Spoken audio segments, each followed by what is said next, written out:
یا مسلمان، نہیں، راستے میں تکلیف دہ چیز پڑی ہوئی ہے تو اس کو ہٹا دو، یہ بھی ایمان کا ایک حصہ ہے اور ایمان کا ایک شعبہ ہے، ایمان کی ایک برانچ ہے۔ یاد رکھیے گا، جس طرح راستے سے تکلیف دہ چیز کو ہٹا دینا ثواب ہے، اسی طریقے سے جان بوجھ کر راستے میں تکلیف دہ چیز کو ڈالنا یہ گناہ ہے۔ ہم نے کیلا کھایا، چھلکا پھینک دیا، 20 سڑک پہ چلا گیا۔ ہم نے کوئی پھل کھایا، اس میں کانٹے لگے ہیں، کانٹے اٹھا کے ہم نے پھینک دیا۔ ہمارے گھروں میں اکثر ایسا ہوتا کہ جھاڑو لگائی، کوڑا اٹھایا اور ڈال دیا اپنے گھر کے دروازے کے باہر، لوگ گزر رہے ہیں اور بیچارے تکلیف محسوس کر رہے ہیں۔ یہ ساری کی ساری چیزیں تکلیف دینے کے معنی میں آتی ہیں۔ تکلیف دینے کے معنی میں تو بہت سی چیزیں آتی ہیں۔ ابھی دیکھیے گا، یہ مہینہ گزر جائے اور اگلا مہینہ جیسے شروع ہوتا ہے، رمضان کا مہینہ شروع ہو جائے گا، اور رمضان کا مہینہ جیسی آئے ویسی دیکھیے گا، ہمیں نہیں معلوم آپ کے علاقے کا حال کیا ہے، لیکن ہمارے یو پی میں آئیے، لکھنؤ میں آئیے، اٹاوا میں آئیے، شہروں میں بڑے بڑے رمضان میں رات کا 2 بجے ہی مائک پکڑ لیں گے مسجد کا اور چیخنا اور چلانا شروع کر دیں گے، روزدار بھائیوں اٹھیے، سحری کیجئے، روزے کے لیے تیار ہو جاؤ، ہماری ماں بہنیں اٹھیں، سحری بنائیں، روٹی پکائیں، سحری تیار کریں۔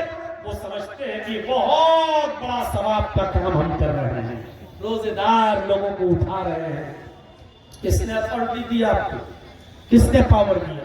اب آپ کہو گے مولانا صاحب، روزے دار لوگوں کو روزہ رکھنے کے لیے اٹھانا کیا گناہ ہے؟ میرے بھائیوں، آپ تکلیف دے رہے ہیں، آپ نہیں اٹھا سکتے، کیوں اٹھا رہے ہیں آپ؟ کس نے کہا کہ یہ طریقہ آپ اپنائیے؟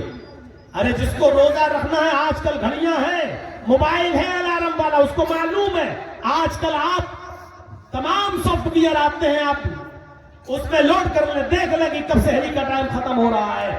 آپ اپنے حساب سے اٹھیے، سحری کیجئے، اور آپ جو ہے خود اپنا طریقہ اپنائیے، کسی کے محتاج مت رہیے، کیونکہ آپ کو روزہ رکھنا ہے۔ کچھ ایسے لوگ بھی ہیں شریعت نے جن کو روزے کی رخصت دی ہے، آپ کون ہوتے ہیں ان کی نیند میں ڈسٹرب کرنے کے لیے؟ مان لیجیے بہت بوڑھا آدمی ہے، نہیں روزہ رکھ سکتا ہے، اب وہ صرف فدیہ دے کر کام چلا رہا ہے، اس کی دوا چل رہی ہے، وہ بیچارہ ڈپران 5 mg 10 mg کی لے کے سو رہا ہے، اس کو ڈاکٹر نے دوا کے ساتھ نیند کی گولی بھی تجویز کی ہے، وہ نیند نہیں آتی ہے اس کو، وہ جب تک نیند کی ٹیبلٹ نہیں لیتا ہے سوتا نہیں ہے۔ اب بیچارہ وہ عشاء کی نماز کے بعد سویا تھا، اس کو 11 بجے نیند آئی تھی کہ 2 ہی بجے آپ نے مائک پکڑ کے اور زوردار آواز میں شور مچانا شروع کر دیا اور اس بوڑھے کی نیند میں ڈسٹرب آپ نے کر دیا۔ اس بوڑھے پر روزے کی رخصت ہے، لیکن وہ اٹھ گیا اور اب اس کو نیند نہیں آ رہی ہے، اس کی طبیعت اور زیادہ خراب ہو رہی ہے۔ اب اس کا ذمہ دار کون ہے میرے بھائیوں؟ مجھے بتائیے آپ، اس کے اوپر تو روزہ نہیں تھا، شریعت نے کہا تھا کہ فدیہ دے دے، وہ ایک مسکین کو کھانا کھلاتا، اس کے لیے کافی تھا، اتنا وہ کر لیتا۔ آپ نے اس کی نیند میں ڈسٹرب کر کے اس کو اٹھا کر اس کے مرض میں جو اضافہ کیا، اس تکلیف دینے کا بتائیے گناہ کس کے اوپر پڑے گا؟ بہت سی عورتیں بیچاری لیڈیز ہیں، حاملہ ہیں، پیٹ میں ان کے بچہ ہے، شریعت نے ان کو رخصت دی ہے کہ اس وقت وہ روزہ نہ رکھے، اگر ہو سکتا ہے بھوکی اور پیاسی رہیں گی تو ان کے پیٹ میں پلنے والا بچہ کہیں رزق کی کمی کی وجہ سے پیٹ ہی میں مر نہ جائے، شریعت اجازت دیتی ہے کہ جب تک حمل وضع نہ ہو جائے تم روزہ نہیں رکھو، چلو رخصت دی ہے۔ اب اس عورت کو بھی تم نے اس کی نیند میں ڈسٹرب کر دیا ہے، یا جو عورتیں اپنے بچوں کو دودھ پلا رہی ہیں، شریعت نے ان کو رخصت دی ہے کہ چلیے وہ دودھ پلاتی ہے اپنے بچوں کو، ابھی تمہارے اوپر روزہ نہیں، چھوڑ دو، چلیے کر لیجئے گا بعد میں، لیکن اب آپ اندازہ لگائیے ان کی نیند میں ہم ڈسٹرب کر رہے ہیں، ان کی نیند میں بہت سے لوگ بیمار رہتے ہیں، نہیں روزہ شریعت نے رخصت دی ہے کہ بیمار ہو تو تم روزہ چھوڑ دو، کان مریضن او علی سفر، اگر تم بیمار ہو یا سفر میں ہو، فَعِدَّةٌ مِّنْ أَيَّامٍ أُخَرَ، تو دوسرے دنوں میں تم اس کی عدت کرو اور اس کی گنتی کو پورا کرو، بعد میں رکھ لینا۔ شریعت نے اجازت دی ہے تو تم ان بیمار لوگوں کو بھی تکلیف پہنچا رہے ہو, ان کی نیند میں ڈسٹرب کر رہے ہو. آپ سمجھ رہے ہو کہ ہم بہت بڑا نیک کام کر رہے ہیں. یہ ساری چیزیں لوگوں کو تکلیف دینے کے زمرے میں آتی ہیں. کوئی چیز سامان خریدنے لگے, اس دکان پہ بکتا ہے اور ہم نے اپنی گاڑی کھڑی کر دی, 4 ویلر لے جا کر بیچ راستے میں. اب ادھر سے بھی لوگوں کو آنے میں دقت, ادھر سے بھی دقت, ہم کو آدھا گھنٹہ لگ رہا سامان خریدنے میں. غلط جگہ پر گاڑی کا پارک کرنا بھی جس میں لوگوں کے آنے جانے کا مسئلہ ہو, میرے بھائیوں, یہ بھی تکلیف دینے کے زمرے میں آتا ہے, یہ بھی تکلیف دینے کے ذمن میں آتا ہے. غلط جگہ ہم گاڑی پارک نہیں کر سکتے. شادی ہونا ہے ہماری بیٹی کی, لوگ آئیں گے, 300-400 آدمیوں کو کھانا کھلانا ہے, گھر کے باہر آنے جانے کا راستہ ہے, ہم نے وہی ٹینٹ ڈال دیا ہے. اب بیچارے لوگ گھوم کر 2 کلومیٹر سے جا رہے ہیں اور وہاں سے آنا جانا. میرے بھائیوں, آپ کو یہ اختیار نہیں ہے کہ راستے کو آپ جام کریں گے اور آنے جانے کے والے لوگوں کو آپ تکلیف دیں گے. ہو سکتا ہے کوئی ایمرجنسی مریض بیچارہ جا رہا ہو اور اس کو 2 کلومیٹر یا 5 کلومیٹر کا سفر طے کر کے پھر آگے جانا ہو. اتنی دیر میں اس مریض کی حالت سیریس ہو اور وہ بیچارہ مر جائے اسپتال پہنچنے سے پہلے, تو ان تمام چیزوں کو آپ تکلیف دینے کے ضمن میں مانا جائے گا. تو فرمایا اماطۃ الاذی عن الطریق, راستے سے تکلیف دہ چیز کو ہٹا دینا, یہ بھی ایمان کا ایک حصہ ہے. 2 چیزیں, تیسری چیز کی طرف آئیے جو ہماری تقریر کا ایک حصہ ہے. والحیاء شعبۃ من الایمان, حیا ایمان کا ایک شعبہ ہے. حیا بھی ایمان کی ایک برانچ ہے. شرم و حیا اور اہم چیز ہے میرے بھائیوں. شرم و حیا کے تعلق سے بخاری شریف کی یہ حدیث اگر آپ کے سامنے رکھ دی جائے تو کافی ہے کہ اذا لم تستحی ففعل ما شئت. اللہ کے نبی صلی اللہ علیہ وسلم نے بہت چھوٹا سا جملہ کہا اور اس جملے میں سب کچھ چھپا ہوا ہے. آپ نے فرمایا اگر تیرے اندر شرم و حیا نہ رہی, شرم و حیا نکال لی جائے, اذا لم تستحی, اگر تیرے اندر سے حیا اٹھا لی جائے, اگر حیا نہیں رہے, شرم نکال دی جائے, ففعل ما شئت, تو پھر تو کر جو کچھ کرنا چاہے, تیرا دل جو کرنا چاہے وہ تو کر. یعنی جب شرم و حیا کسی انسان کے اندر سے نکل جائے گی تو پھر اس کے اندر وہ ہر برائی کا کام کرنے میں کوئی جھجک محسوس نہیں کرے گا. کیوں؟ کیونکہ شرم و حیا نہیں ہے. میں نے 20 سال پہلے کا زمانہ دیکھا ہے. ہماری ماں بہن بیٹیاں جو شرم کے ساتھ چلتی تھی, آج 20 سال کے بعد وہ شرم و حیا نہیں. اور آگے آنے والا زمانہ ہر دن پہلے دن سے زیادہ مزید خطرناک ہوتا جا رہا ہے. آج دیکھ لیجئے, پشچمی سبھیتا, ویسٹرن کلچر, مغربی تہذیب اتنی حاوی ہو چکی ہے کہ آج شرم و حیا کا جنازہ نکل چکا ہے.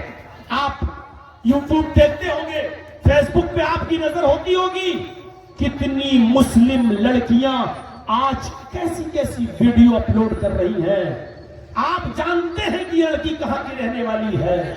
میں جس شہر لکھنؤ سے وابستہ ہوں, اس وقت میں جانتا ہوں میرے بھائیوں, انسٹاگرام پر لکھنؤ کی ایسی ویسی نہیں, بڑے بڑے حاجی اور بڑے بڑے تہجد گزار اور بڑے بڑے مولویوں کی لڑکیاں انسٹاگرام پر کس کس طریقے کی ویڈیوز بنا رہی ہیں. سر سے اوڑھنی غائب, کپڑے بھی اتنے شارٹ, شرم و حیا کا جنازہ نکل گیا. سچ کہا تھا اللہ کے رسول نے کہ اذا لم تستحی ففعل ما شئت, جب تیرے اندر سے شرم نکل جائے گی تو پھر تیرا جو دل چاہے گا وہ کرے گا. جب شرم ہی نہیں رہی تو اب کیا روک لوگے؟ آج ہم خود اپنی بیٹیوں کے ہاتھوں میں موبائل دے رہے ہیں, ٹی وی گھر کی شان ہو چکی ہے, اور کون کون سے سیریل اور کون کون سے ڈرامے آج چل رہے ہیں.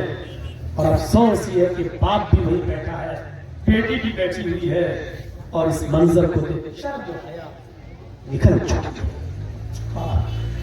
سنن نسائی کی وہ روایت اٹھاؤ، اللہ کے نبی صلی اللہ علیہ وسلم اپنے گھر میں لیٹے ہوئے ہیں، حضرت عائشہ اس واقعے کو بیان کر رہی ہیں، فرماتی ہیں کہ اللہ کے نبی کا ستر ڈھکا ہوا تھا گھٹنے سے نیچے، ستر تو ڈھکا تھا، لنگی پہنے تھے اور بیچ سے وہ لنگی کھلی ہوئی تھی، یعنی سلی ہوئی لنگی نہیں پہنے تھے، کھلی ہوئی لنگی، تو ایسے لنگی بیچ سے کھلی ہوئی، جیسے ہماری یہ شیروانی آپ دیکھ رہے ہو، ایسے نہیں، یہ کس طریقے سے، یعنی گھٹنا تو ڈھکا ہے لیکن بیچ سے یہ دو حصے الگ، کہ اللہ کے نبی کا ستر تو ڈھکا تھا لیکن لنگی بیچ سے دو جگہ کھلی ہوئی تھی اور آپ لیٹے ہوئے تھے، گھر میں تھے۔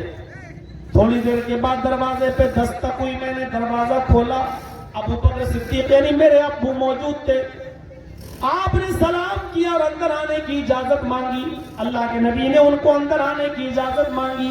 اما عائشہ کہتی ہیں کہ اللہ کے نبی ایسے ہی لیٹے رہے، لنگی گھٹنوں سے نیچے رہی اور ستر بیچ سے کھلا رہا۔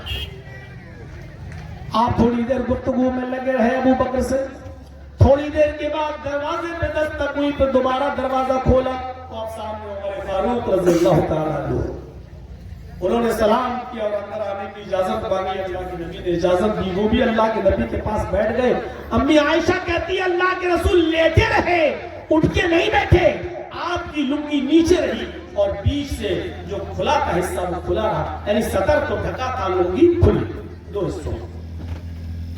تھوڑی دیر کے بعد پھر دروازے پہ دستک ہوئی، پھر دروازہ کھولا گیا تو عثمان غنی رضی اللہ تعالیٰ عنہ ہے، کہا گیا اے اللہ کے نبی عثمان ہے، سلام کر رہے ہیں اور اندر آنے کی اجازت مانگ رہے ہیں۔ آپ نے سلام کا جواب دیا اور فرمایا عثمان کو تھوڑی دیر باہر کھڑا رکھو، تھوڑی دیر، ابھی اندر آنے کی اجازت بعد میں ملے گی، تھوڑی دیر باہر۔ اما عائشہ بیان کرتی ہیں کہ اللہ کے نبی صلی اللہ علیہ وسلم لیٹے تھے، اٹھ کے بیٹھ گئے، آپ نے اپنی لنگی کے اس حصے کو اس حصے کے اوپر کیا اور اس طریقے سے لنگی کو پھیلا لیا، یعنی سمیٹ لیا اور صحیح سے بیٹھ گئے۔ پھر آپ نے حضرت عثمان کو اندر آنے کی اجازت دی، حضرت عثمان اندر آئے، تینوں لوگوں نے گفتگو کی اور گھر سے چلے گئے۔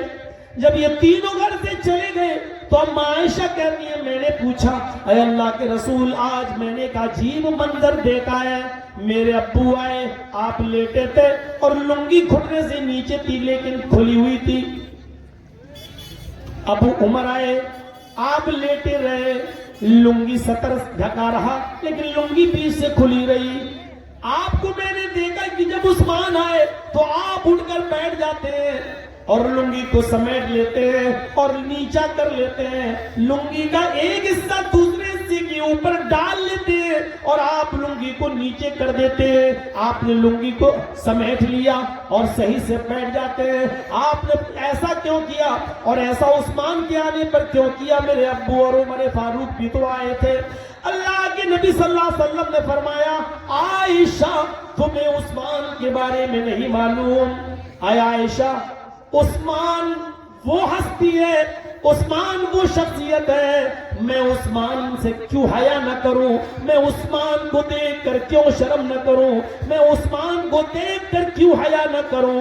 عثمان وہ شخصیت ہے جس سے آسمان کے فرشتے بھی حیا کرتے ہیں، آسمان کے فرشتے بھی عثمان سے شرماتے ہیں، آسمان کے فرشتے بھی عثمان سے حیا کرتے ہیں، تو پھر میں عثمان سے کیوں حیا نہ کروں؟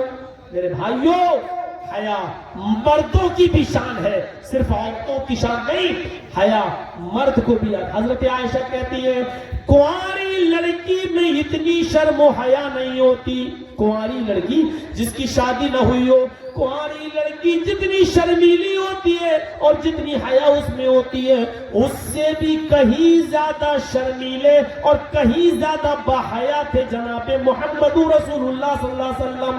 آپ کے اندر کنواری لڑکی سے بھی زیادہ حیا تھی۔ میرے بھائیوں حیا عورت کی زینت ہے، زیور ہے، اس حیا کو آپ اپنے اندر سے نہ جانے دیں۔ اگر ہماری ماں بہنیں سن رہی ہیں تو سنیں، حیا ایمان کا ایک شعبہ ہے۔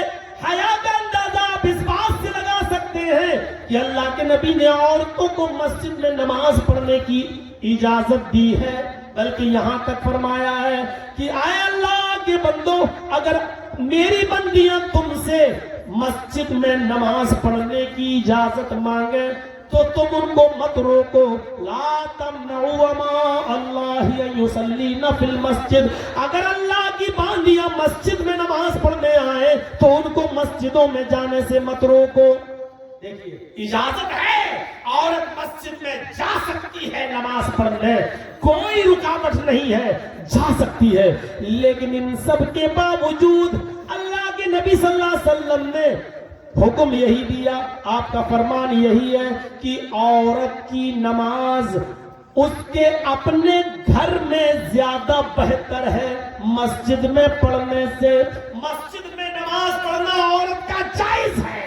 اگر وہ اپنے شوہر سے مسجد میں جانے کی اجازت مانگے تو شوہر کو نہیں روکنا چاہیے، اس کو اجازت دینا چاہیے. اللہ کے نبی نے فرمایا کہ اگر وہ آنا چاہے تو تم ان کو مت روکو. اجازت ہے، جائے، جاتی بھی ہے. الحمدللہ اہل حدیثوں کی مسجدوں میں عورتوں کا جانا آج کل عام ہو چکا ہے، جا بھی رہی ہے. لیکن ان سب کے باوجود غور کرو اللہ کے نبی کے اس فرمان پر کہ عورت کا اپنے گھر میں نماز پڑھنا زیادہ بہتر ہے مسجد میں نماز پڑھنے سے. عورت کا اپنے گھر میں، اپنے برآمدے میں نماز پڑھنا زیادہ بہتر ہے کھلے صحن میں نماز پڑھنے سے. عورت کا اپنے کمرے میں، اپنی کوٹھری میں، اپنے بند کمرے میں جس میں وہ رہتی ہے اس میں نماز پڑھنا زیادہ افضل ہے برآمدے میں. گھر کے باہر نماز، گھر کے اندر جو برآمدہ ہوتا ہے اس برآمدے میں نماز پڑھنے سے، یعنی عورت جتنا اندر نماز پڑھے گی اور جتنا مردوں سے دور رہے گی اتنا زیادہ بہتر ہے، اتنا زیادہ افضل ہے. یہاں سے آپ اندازہ لگائیے، گھر میں شوہر ہوتا ہے، بھائی ہوتے ہیں، پھر بھی اللہ کے نبی کہہ رہے ہیں اس کا اپنے کمرے میں نماز پڑھنا زیادہ بہتر ہے برآمدے میں نماز پڑھنے سے. کچھ بھی ہو، گھر میں آنا جانا لگا رہتا ہے، کبھی خالہ کا لڑکا، کبھی ماموں کا لڑکا، کبھی چچا کا لڑکا، کبھی آس پاس پڑوس کے لوگ. تو اللہ کے نبی کیا کہتے ہیں؟ تو عورت کا اپنے بند کمرے میں نماز پڑھنا جس میں وہ رہتی ہے اپنے شوہر کے ساتھ، اس کمرے میں نماز پڑھنا زیادہ بہتر ہے اس کمرے کے باہر برآمدے میں نماز پڑھنے سے. یعنی جتنا وہ مردوں سے دور رہے گی اتنا زیادہ افضل ہے. یہ ہے عورت کی شرم و حیا کا تعلق. میرے بھائیوں، آج اس دور میں کیا تصور کر سکتے ہیں؟ آج کے اس دور میں کیا تصور کر سکتے ہیں؟ ایک چیز اور سمجھیے، ایک چیز اور کوشش کیجیے سمجھنے کی. چلیے عورتیں مسجد میں آ گئی، مسجد میں نماز پڑھنا اور پہلی صف کا ثواب.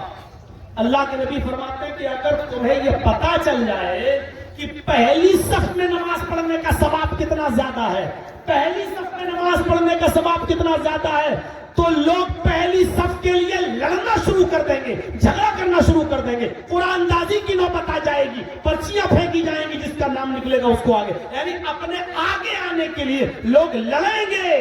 مان لیجیے ایک ہی ساتھ مسجد میں گھس گئے، اب کون آگے صف میں؟ فرمایا کہ لوگ لڑنے لگے. اگر پہلی صف میں نماز پڑھنے کا ثواب پتا چل جائے کتنا ہے تو لوگ قرآن اندازی کرنے لگیں گے. قرآن اندازی، اس سے آپ اندازہ لگائیے پہلی صف کا ثواب کتنا ہے. لیکن اللہ کے نبی صلی اللہ علیہ وسلم نے فرمایا خیر صفوف الرجال اولها وشرها آخرها. مردوں کی پہلی صف سب سے افضل ہے اور آخری صف، مردوں کی آخری صف ثواب اور برکت اور خیر کے اعتبار سے سب سے بری صف ہے. مردوں کی اول پہلی صف سب سے افضل صف ہے. لیکن عورتوں کے تعلق سے کیا فرمایا؟ خیر صفوف النساء آخرها وشرها اولها. عورتوں کی پچھلی صف، سب سے پیچھے والی صف ثواب کے اعتبار سے سب سے افضل اور بہتر ہے اور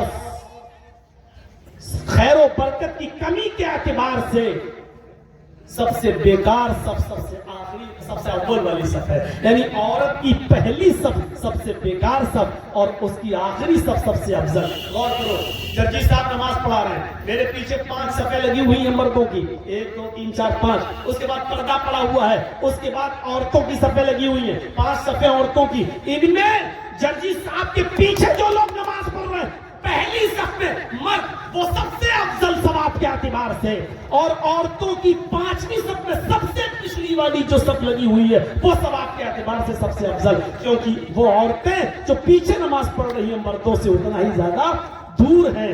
آپ شرم و حیا کا اندازہ لگائیں گے؟ غور کیجئے، نماز، مسجد میں نماز، اور اس میں بھی سب سے پچھلی صف عورت کی سب سے بہتر، کیوں؟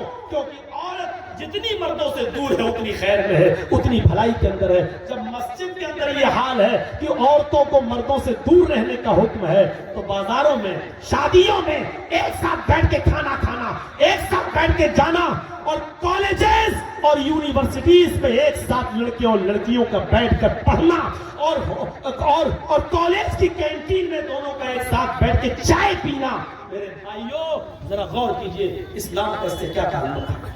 میرے بھائیوں، نکاح کے موقع پر کیا ہوتا ہے؟ اللہ کے نبی نے کہا کواری لڑکی ہے اور اس سے شادی ہو رہی ہے تو اس کی اجازت کیا ہے؟ اسے لڑکی سے اجازت لی جائے گی، لیکن اس سے زبردستی مت کہلواؤ کہ قبول کیا۔ ہمارے علاقے میں کیا ہوتا ہے ہمیں آپ کے علاقے میں نہیں معلوم، ہمارے یہاں کچھ لڑکیاں بیٹھی ہوتی ہیں، قاضی صاحب یا کوئی ایک وکیل ہوتا ہے اور 2 گواہ، وہ جاتے ہیں اور لڑکی سے کہتے ہیں کہ فلاں فلاں لڑکے کے ساتھ آپ کا نکاح کیا جا رہا، آپ کا مہر اتنا ہے، کیا تم نے قبول کیا؟ تو بیچاری بولتی نہیں ہے، خاموش رہتی ہے۔ تو زبردستی بلواتے ہیں، بیٹا قبول کیا؟ سر نیچے کیے ہوئے، بیٹا بتاؤ نا قبول کیا؟ تب اس کی سہیلیاں کوہنی مار مار کے کہتی ہاں کہہ تو قبول کیا، کہہ تو قبول کیا، تب بھی نہیں کہتی تو سہیلیاں کہواتی ہیں کہ قبول کیا۔ جب تک وہ کہہ نہیں دیتی اور گواہ سن نہیں لیتے جو آتے ہیں 2 آدمی کہ ہاں ہاں سن لیا، تب تک اس کے دستخط نہیں کرائے جاتے ہیں۔ یہ سراسر شرعی تعلیم کے خلاف ہے۔ عورت کی شرم و حیا کا اتنا خیال رکھا ہے محمد رسول اللہ صلی اللہ علیہ وسلم نے، فرمایا کہ اس سے ایک بار پوچھ لو، اس نے سن لیا اور خاموش رہ گئی تو اس کی خاموشی کو ہی اس کی اجازت مان لو، اذنھا سماعتھا، اس کی خاموشی ہی اس کی اجازت ہے، مت کہلواؤ اس کے منہ سے کہ کہو کہ ہاں میں نے قبول کیا۔ تو میرے پیارے ساتھیوں، ہمیں اور آپ کو سوچنا چاہیے، جہاں عورت کی خاموشی کو اس کی اجازت مان لیا، اس سے کچھ کہلوایا بھی نہیں جا رہا کہ مت، کوئی ضرورت نہیں تمہیں کہنے کی، خاموشی کو اجازت مان لو۔ اتنی شرم و حیا کا خیال رکھا، آج تو موبائلوں پہ لگی ہوئی ہے، گفتگو لگے 1 گھنٹہ 2 گھنٹہ پوری رات باتیں چل رہی ہے واٹس ایپ پر، فیس بک پر۔ اللہ رب العالمین ہمارے اور آپ کے سب اس معاشرے کے اندر شرم و حیا پیدا فرما دے۔ اور میرے بھائیوں، کافی دیر ہو چکی، 2 بج چکے ہیں، اللہ تعالیٰ سے دعا کرتا ہوں کہ بار الہ ہمیں لا الہ الا اللہ کے تقاضوں کو سمجھنے کی توفیق عطا فرما۔ الہ العالمین ہمیں لوگوں کی ضرورتوں کو سامنے رکھتے ہوئے تکلیف دہ چیزوں کو راستے سے ہٹانے کی توفیق عطا فرما، اور ہمارے معاشرے کو پاک و صاف فرما دے، بے شرمی سے، بے حیائی سے، بے غیرتی سے۔ اے اللہ غیرت ہمارے اندر بھر دے، اے اللہ شرم و حیا کا ہمیں پیکر بنا دے، اے اللہ جب تک تو ہمیں زندہ رکھ، اسلام پہ زندہ رکھنا، جب ہمارا خاتمہ ہو تو ایمان پر خاتمہ فرمانا۔ وما علینا الا البلاغ المبین، وآخر دعوانا الحمد للہ رب العالمین۔ السلام علیکم ورحمۃ اللہ۔